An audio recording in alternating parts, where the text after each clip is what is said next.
Admiral Stone stood at the massive viewing window of the Imperial flagship, his weathered hands clasped behind his back. Below, the blue-green planet called Earth rotated slowly, seemingly peaceful from this distance. But he knew better. 30 years of military service had taught him to recognize danger when he saw it. "Supreme Commander wants the initial report, sir," said his aide, Lieutenant Reed, holding out a datapad. Stone took the device without looking at it. "Tell me, Lieutenant, what do you see when you look at that planet?" Reed stepped closer to the window. "Primitive civilization, sir. They've barely reached their moon. No faster than light travel. Limited space presence. Standard Class 3 developing world." "Look closer," Stone ordered, finally turning away from the window. In the past 100 years, they'd gone from horse-drawn carriages to space stations, from simple radios to worldwide instant communication, from propeller aircraft to supersonic jets. "That's unusually fast," Reed admitted. Stone activated the main display screen, showing various images from Earth's surface. "But here's what really concerns me. Look at their military installations, their weapons, their defense systems. Every major advancement they've made came during or immediately after a conflict. The images changed rapidly. Tanks, aircraft carriers, missile systems, cyber warfare centers. They've spent more time at war with themselves than at peace, and yet they haven't destroyed themselves. Instead, they've grown stronger." In the command center, other officers began gathering around the display. Stone continued, "Most species achieve unity before reaching space. These humans? They're still divided into hundreds of nations, each with their own military. Yet they cooperate just enough to maintain orbital stations. Surely the Empire's technology is far superior," another officer commented. "Our smallest fleet could subdue them." Stone shook his head. "That's not the point. Watch this." He played a series of recordings showing human military exercises. "Notice how they practice fighting with limited resources, how they assume communications might be cut off, how each unit can operate independently. No other species we've encountered thinks this way." Lieutenant Reed studied the footage. "They're preparing for warfare even during peacetime." "Exactly. And here's the most disturbing part." Stone pulled up more data. "Their entertainment, what they call fiction, full of scenarios about fighting superior alien forces. They've been mentally preparing for extraterrestrial conflict for generations. They even have a term for it: science fiction." The room fell silent as the implications sank in.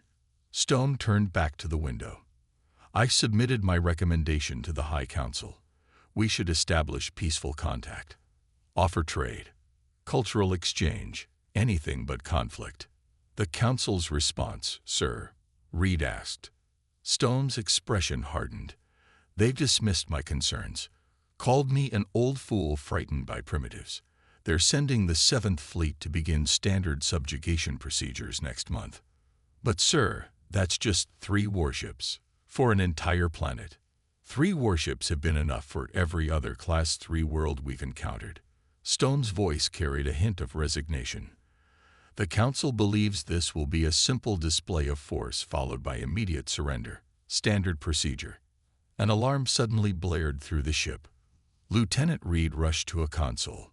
"Sir, our stealth systems, they've been detected. Earth's radio telescopes are tracking us." Stone wasn't surprised. "How long did it take them?" 6 hours since we entered orbit, sir." Another record. Stone allowed himself a grim smile. "No other Class 3 civilization has detected our stealth technology in less than a month. Add that to my report." As the command center erupted into activity, Stone remained by the window, watching the planet below. "Lieutenant, make a private log entry. Mark it for release in the event of my death or capture." "Ready, sir." "To whoever finds this, if you're watching this recording, then my warnings were ignored, and we have likely entered conflict with humanity. I want to be clear. This species is different. They don't think like us. They don't fight like us. And most importantly, they'd spent their entire history preparing for a fight against superior forces. He paused. May the stars have mercy on the Empire, for I fear humanity will not. Lieutenant Reed looked up from his console, concern evident on his face. Sir, should we begin evacuation procedures? No, Stone replied, his eyes still fixed on Earth. We'll follow our orders. But mark my words, Lieutenant, the Empire is about to learn a very costly lesson about underestimating primitive species. In the darkness of space, Earth continued its rotation, unaware that it had just been marked for subjugation, and equally unaware that it was about to shock the galaxy with humanity's true nature. The Imperial 7th Fleet emerged from hyperspace above Earth exactly 1 month after Admiral Stone's warning. 3 massive warships, each 5 kilometers long, positioned themselves in attack formation. Commander Wilson of the Earth Defense Council watched them appear on the main screen of the underground command center. 3 ships, he said calmly, addressing the room full of military leaders from around the world. Just as our spy probes reported, a general from the Asian Alliance spoke up. Their weapons are powering up. They're broadcasting some kind of message. The message played through the command center speakers. People of Earth, you are now part of the Galactic Empire. Surrender your military forces and submit to Imperial rule. You have 1 hour to comply. Wilson allowed himself a small smile. Right on schedule. Are all units in position? Yes, sir, his tactical officer reported. Operation Mousetrap is ready. The room fell silent as they waited. The Empire's ships hung in space, their massive forms casting shadows on the planet below. They expected panic. They expected chaos. They expected surrender. Instead, they got humanity's first lesson in warfare. 50 small asteroids, carefully hidden by Earth's scientists, suddenly activated their engines. The Empire's sensors registered them too late. Humans had spent the last month turning space rocks into crude but effective missiles, filling them with nuclear warheads. Direct hits on all 3 ships, someone shouted. Their shields are holding, but they're dropping in strength. The Empire's response was predictable. Their ships launched fighters, sleek, advanced craft that could outmaneuver anything Earth had built. But Earth didn't launch fighters to meet them. Instead, they launched what looked like debris, thousands of pieces of metal, ranging from the size of a car to a small house, started moving into complex patterns. The Imperial fighters flew straight into what they thought was space junk. Activating electromagnets, Wilson ordered. The debris turned out to be disguised mines. Strong magnetic fields activated, pulling the Imperial fighters off course. Their own speed and maneuverability worked against them as they crashed into each other or got torn apart by the magnetic forces. Second wave, commence, Wilson commanded. Earth's actual fighters finally launched. Crude-looking craft that the Empire's tactical computers dismissed as primitive.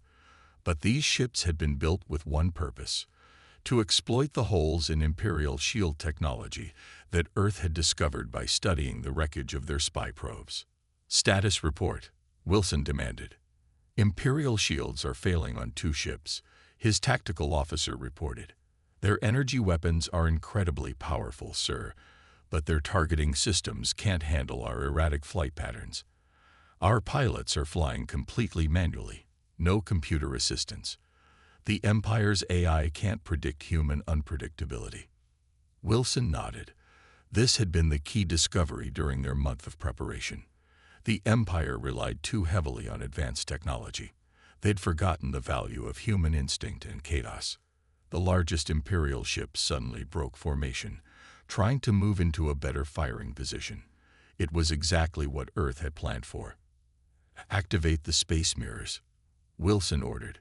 Hundreds of orbital mirrors, disguised as communication satellites, suddenly aligned. They focused the sun's energy into concentrated beams, overwhelming the already weakened Imperial shields. The heat wasn't enough to destroy the ships, but it blinded their sensors. Launch the boarding teams, Wilson commanded. Small, stealthy ships that had been hiding in Earth's orbital jump belt moved in. They carried Earth's best soldiers, trained specifically for this moment. The Empire was about to learn that humans excelled at close-quarter combat. "Sir," the tactical officer's voice was filled with excitement. "We're receiving transmissions from inside the Imperial ships. Our teams have reached their engine rooms."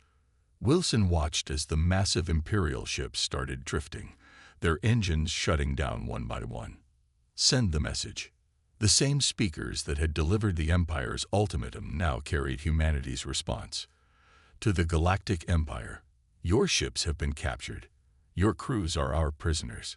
Consider this our application to join your empire as equals, not subjects." In the command center, someone started laughing. Soon others joined in. The tension of the past month broke as they realized what they'd accomplished. Humanity had just defeated the most powerful empire in the galaxy using nothing but ingenuity, preparation, and the element of surprise. "Send a message to Admiral Stone," Wilson ordered. "Tell him he was right about us." He looked at the main screen, where the captured Imperial ships now floated helplessly. "And someone get our engineering teams up there. I want those ships taken apart and studied before the Empire sends reinforcements." The first strike was over, but everyone in that room knew this was just the beginning. Humanity had revealed itself to the galaxy, and the galaxy wasn't ready for what humans could do. 2 months after the capture of the 7th Fleet, the Imperial High Council held an emergency meeting. The Grand Chamber, usually a place of order and calm, was filled with worried voices. On the main display, images from Earth showed their worst fears coming true. "Impossible." Lord Marcus slammed his fist on the table. "They've already replicated our shield technology." The Imperial scientist, Dr. Wells, adjusted his uniform nervously. "Not just replicated, my lord. They've improved it. They found weaknesses we didn't even know existed." Admiral Stone, now reinstated after his earlier warnings proved correct, stepped forward. "That's not the worst part. Show them the captured footage." The display changed to show human soldiers training with Imperial weapons, but they weren't using them as designed. They had modified the elegant energy rifles into crude but more powerful weapons. Where Imperial soldiers trained in precise formation, humans fought from cover, used distractions, and employed tactics that seemed like chaos but held deadly purpose. "Their entire history," Stone explained, "is an endless series of arms races against themselves. Every weapon we thought was perfect, they found a way to counter within weeks. They think differently because they evolved differently." "Explain," Lord Marcus demanded. Dr. Wells stepped forward. "Most intelligent species in the galaxy evolved as apex predators on their worlds. Humans didn't. They evolved as prey animals first, developing pattern recognition, pack tactics, and tool use to survive. By the time they became apex predators, these traits were deeply embedded in their thinking." The display showed more footage. Human ships using Imperial technology in ways it was never designed for. They had taken the Empire's elegant weapons and turned them into something that horrified their creators. "We found this in their historical records," Dr. Wells continued. "They call it combined arms warfare. No other species developed this. When we fight, we use the best available weapon. Humans use everything at once, creating chaos that overwhelms superior forces." A new alert flashed on the screen. Another Imperial fleet had engaged human forces, this time near a colony world. The Council watched in silence as the humans demonstrated their learning curve. The Imperial ships fired their main weapons, expecting to overwhelm the smaller human fleet. Instead, the human ships split apart, their formations breaking into seemingly random patterns. They had learned from the first battle and developed countermeasures. "Watch carefully," Stone pointed at the display. "They're using our own communication frequencies to transmit nonsense data. Our targeting computers are designed to predict logical patterns. Human movements have no logic we can understand." The battle turned ugly. Human ships rammed into Imperial vessels, their crews ejecting at the last second in what appeared to be suicide runs. But each crash had a purpose. The human ships were carrying modified Imperial shield generators that overloaded on impact, creating massive energy pulses that disabled nearby ships. "They're willing to sacrifice their ships to win," Lord Marcus whispered. "Who thinks like that?" "Humans do," Stone replied. "And here's what really terrifies our psychic advisors. Humans can't be mentally controlled. Their brains are too chaotic, too individual. Every human thinks differently. There is no standard pattern to exploit." The display showed more footage, this time from ground battles.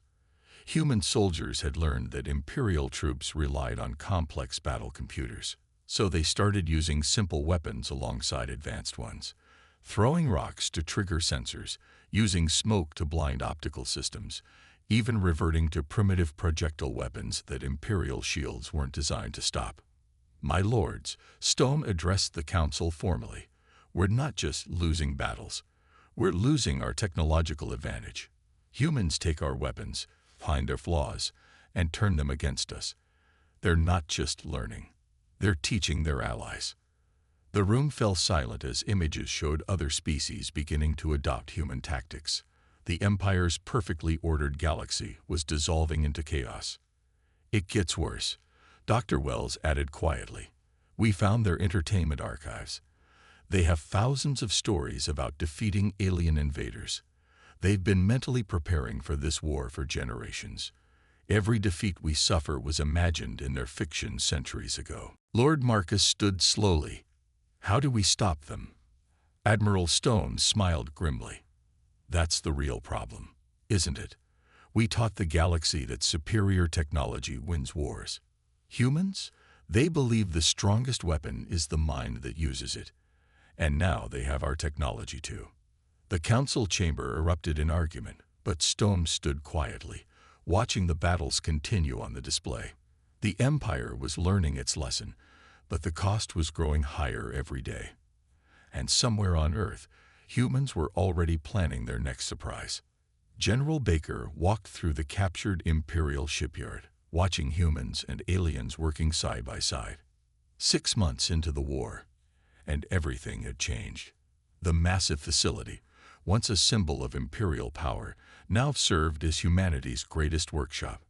"Report," he ordered, approaching Chief Engineer Anderson, who was studying complex holographic designs. "You won't believe what we found." "Sir," Anderson grinned, her hands covered in mechanical grease. "These Imperial ships, they're designed to be perfect. And that's their weakness." She pointed to a partially dismantled Imperial cruiser. "Look at this engine. It's built to operate at exactly 100% efficiency. But we've discovered that if we push it to 110%, it gives us more speed. Sure, it breaks down faster, but we can repair it," Baker finished. "Unlike the Empire, we don't expect perfection." "Exactly." Anderson's eyes lit up. "Their entire technology is based on ideal conditions. They never considered that someone might prefer a good enough solution that can be fixed in the field." A loud explosion rocked a nearby testing area. Baker didn't even flinch. He'd grown used to the constant experimentation. Through the smoke, he saw a team testing modified Imperial weapons. They had taken elegant energy rifles and turned them into what they called shotgun mode. Less accurate, but devastating at close range. "Show me the new ships," Baker ordered. Anderson led him to another bay where Earth's latest vessels were being built. They were ugly compared to Imperial designs, a mix of human and alien technology grafted together. Where Imperial ships were massive and impressive, these were smaller, faster, and more numerous. "We're calling them wolf packs," Anderson explained. 5 small ships working together can take down 1 Imperial cruiser. They hate it. Keeps their targeting computers confused. And the crews. That's the best part. Anderson pulled up more displays. "We're mixing human and alien crews. Turns out lots of younger aliens love our crazy style of fighting. They're tired of the Empire's rigid ways." Baker watched as a training session unfolded. A human captain worked with a crew of former Imperial citizens, teaching them to think independently, to question orders, to improvise. The Empire had ruled through perfect obedience. Humanity offered something different: freedom to think, to create, to make mistakes, and learn from them. "Sir," a young lieutenant rushed up. "New Imperial attack on Colony 7. Baker moved to the command center, where a large screen showed the battle unfolding. The Empire had sent 30 ships, a massive force. But instead of panic, he saw calm preparation. "They still think bigger is better," Baker commented. "Show me our response." The screen split to show hundreds of small ships emerging from hidden positions. The new Wolf Pack designs, piloted by mixed human-alien crews, moved in patterns that looked like chaos but held deadly purpose. "Watch this," Anderson said proudly. The small ships darted between Imperial formations, where Imperial captains waited for precise orders. The Wolf Packs made instant decisions. When Imperial ships fired their powerful main weapons, the smaller ships simply weren't where they were supposed to be. "Humans call it boxing," Anderson explained to a group of alien observers. "Like the sport. You don't have to be stronger than your opponent. You just have to be where their punch isn't." The battle turned into a demonstration of humanity's adaptation. Imperial shields failed against weapons that shouldn't have worked. Small ships deliberately flew into weapon range, taking damage to deliver killing blows. Every perfect Imperial tactic was met with 3 imperfect but effective counters. "Message from the Imperial commander," the lieutenant reported. "Let's hear it," Baker nodded. The Imperial voice was filled with frustration. "This is not how war is fought. You're breaking every rule of engagement." Baker laughed before responding. "Rules? In war? That's why you're losing. We don't fight for perfection. We fight to win." As the battle ended, Baker turned to Anderson. "How many more ships can we build?" "With these new alien volunteers," she smiled. "As many as we need. They're quick learners, especially the younger ones. The Empire taught them to follow orders. We're teaching them to think." Baker nodded, watching the screen show another Imperial fleet in retreat. The Empire had spent millennia building perfect weapons and perfect soldiers. But they were learning a hard lesson. Perfection is fragile. Adaptation, improvisation, and the willingness to embrace chaos. These were humanity's true weapons. And they were weapons that couldn't be countered by any perfect plan. The Imperial capital world shone like a jewel in space, its perfect cities visible even from orbit.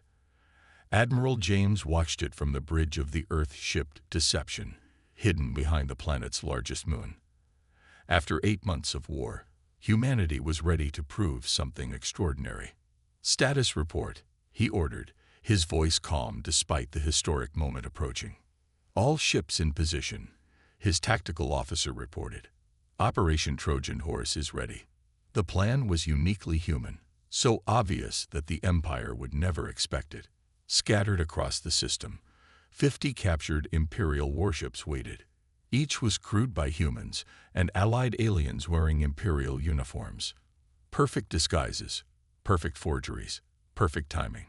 The Empire's greatest strength, its love of perfection, would be its undoing. "Begin transmission," James ordered. The captured ships began broadcasting emergency signals, appearing to be Imperial reinforcements fleeing from a devastating human attack. The Empire's response was exactly what they predicted. They opened their defensive screens to allow their damaged ships to enter the safety of the capital system. "They're buying it," the communications officer whispered. "Central Command is directing us to designated repair docks." James allowed himself a small smile. "Send the signal to all ships. Execute Phase 2. Across the system, the damaged Imperial ships suddenly changed course. Instead of heading to repair docks, they moved toward critical defensive installations. The Empire's perfect organization worked against them. Every ship knew exactly where the most important targets were. "They're realizing something's wrong," Tactical reported. "Defense platforms are powering up." Too late, James responded. Launch the pods. From each captured ship, hundreds of small pods ejected. The Empire's sensors registered them as escape pods, a normal sight from damaged ships. But these pods contained Earth's best surprise yet. "Sir," an excited voice called out, "the modified teleporters are working." This was humanity's greatest achievement. They had found a way to make Imperial teleporter technology work through shields. The Empire thought their defensive screens were impenetrable. They never considered that humans would find a way to bypass them entirely. Special Forces teams materialized inside defense stations and command centers. The Empire's internal security was designed to stop external attacks. They had no defense against enemies appearing in their most secure areas. Multiple targets hit, Tactical reported. Defense network is falling into chaos. The capital's perfect defense grid began to fail as human teams seized control of key systems. The Empire's rigid command structure collapsed when leaders suddenly found themselves face to face with human soldiers. "Now for the real surprise," James said. "Launch the drones." Thousands of small, crude-looking drones emerged from the captured ships. The Empire's advanced targeting systems ignored them. They appeared too primitive to be a threat. This was exactly what humans had planned. The drones carried a simple weapon, electromagnetic pulse generators built from salvaged Imperial technology, not powerful enough to breach military shields, but perfect for disrupting civilian power systems. The capital's perfect cities went dark one by one. Emergency systems tried to activate, but found themselves responding to phantom orders from compromised command centers.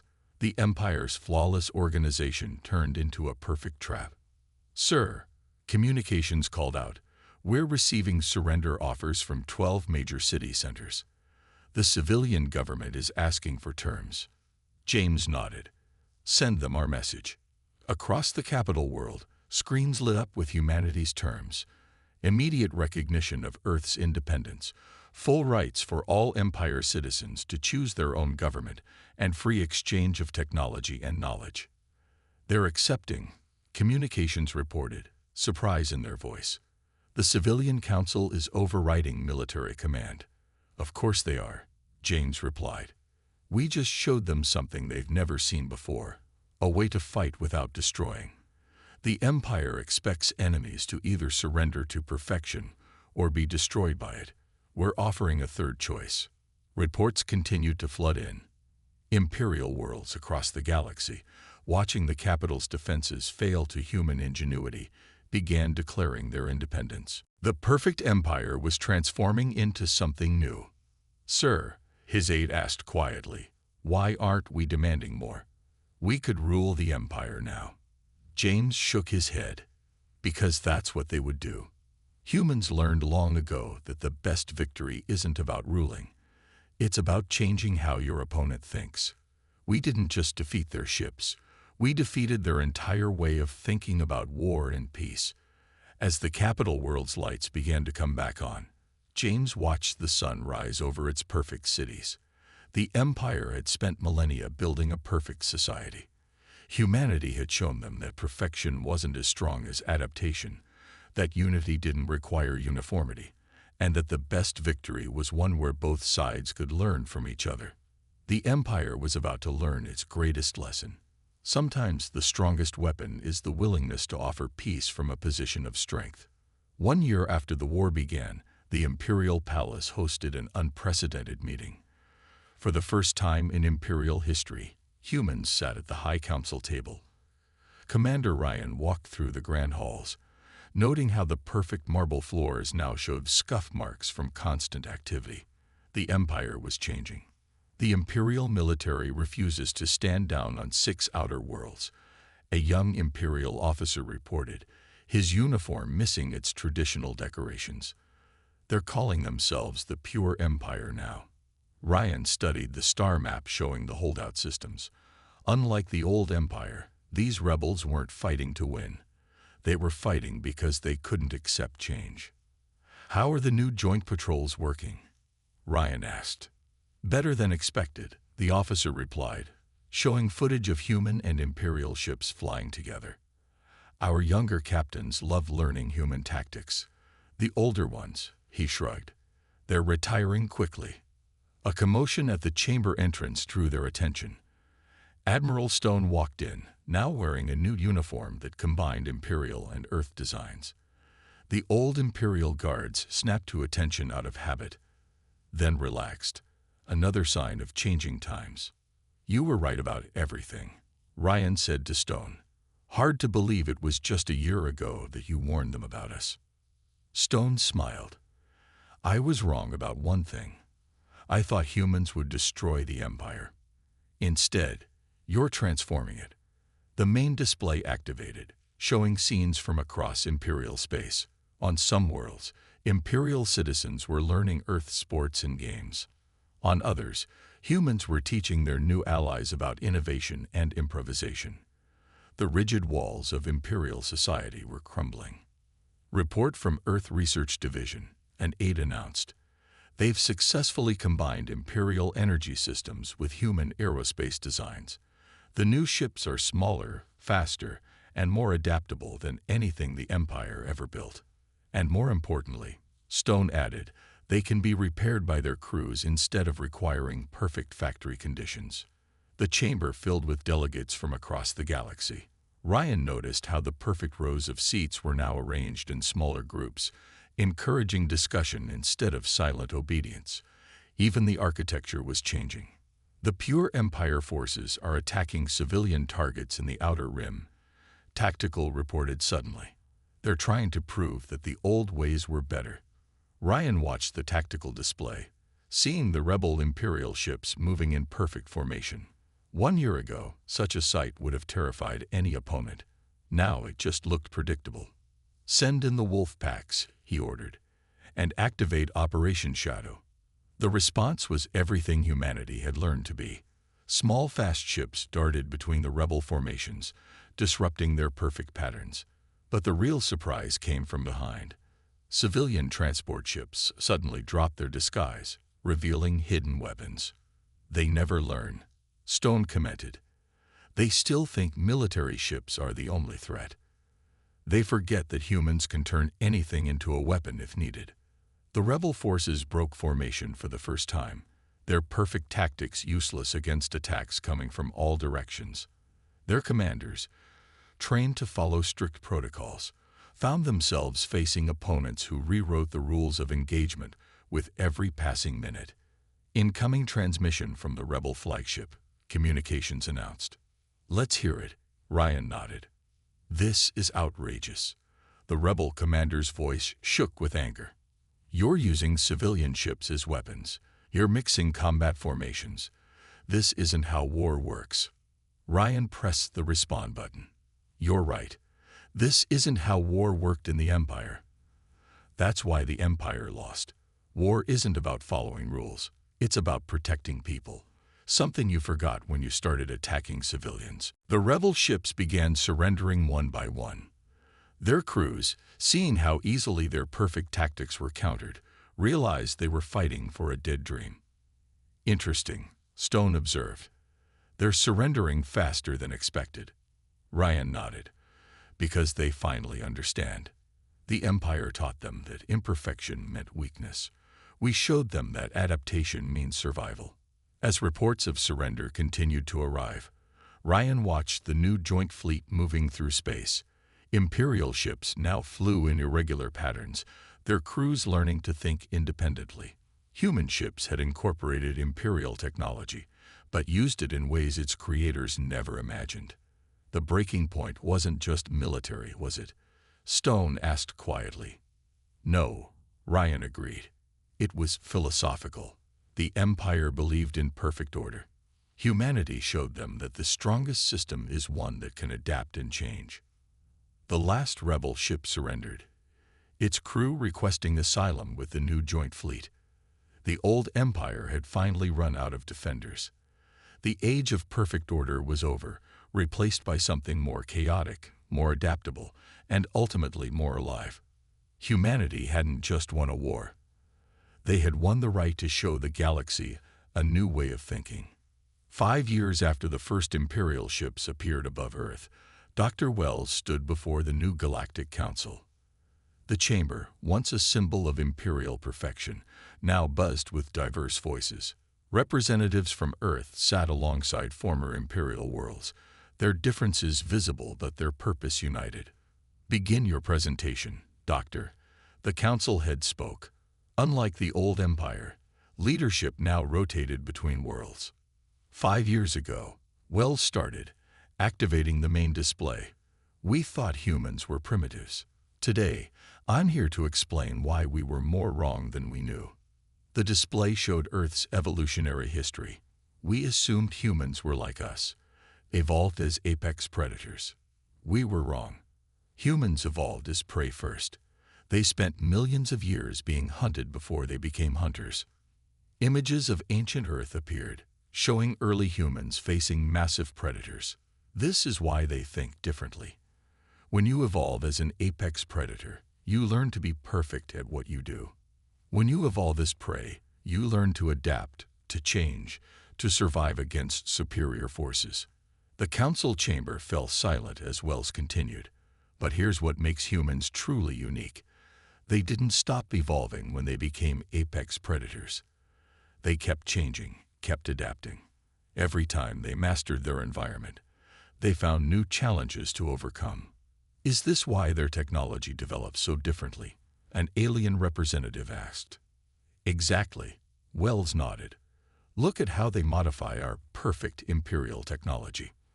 The display showed human-modified ships and weapons. Where we sought perfection, they seek adaptation. Where we built weapons that couldn't fail, they built weapons that could be fixed when they did fail. Admiral Stone, now greatly respected across the galaxy, stood up. "Tell them what you discovered about their military training." Wells changed the display. Human military forces don't train to win. They train to recover from losing. Every scenario they practice assumes things will go wrong. Their greatest strength isn't their ability to fight. It's their ability to keep fighting after failure. The display showed footage from the war.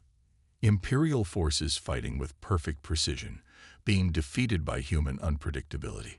But here's the most important discovery, Wells continued. Humans don't want to rule. They want to teach. New images appeared. Humans training alien crews, sharing technology, learning from their former enemies. In 1 year, they did more to advance Imperial technology than we had done in a century. Not because they're smarter, but because they think differently. The warning still stands, Stone added, but not the one we originally wrote. He pressed a button, and the new galactic warning appeared on all screens. To all spacefaring civilizations, before engaging in conflict with humans, understand this: they will not fight you as you expect. They will not break when defeated. They will learn from every failure, adapt to every tactic, and turn your own strength against you. But more importantly, they will offer you a choice.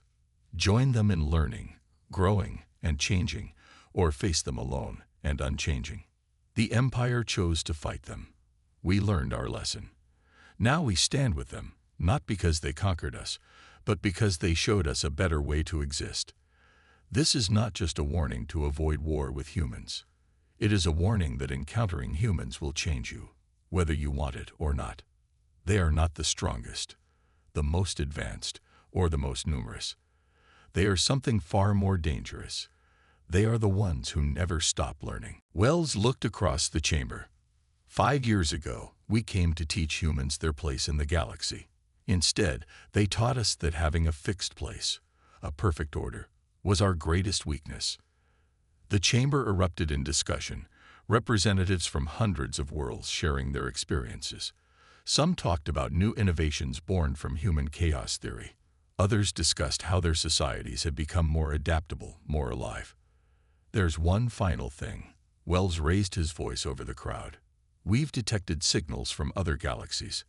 The universe is larger than we knew, filled with empires and civilizations far more advanced than ourselves. Stone smiled.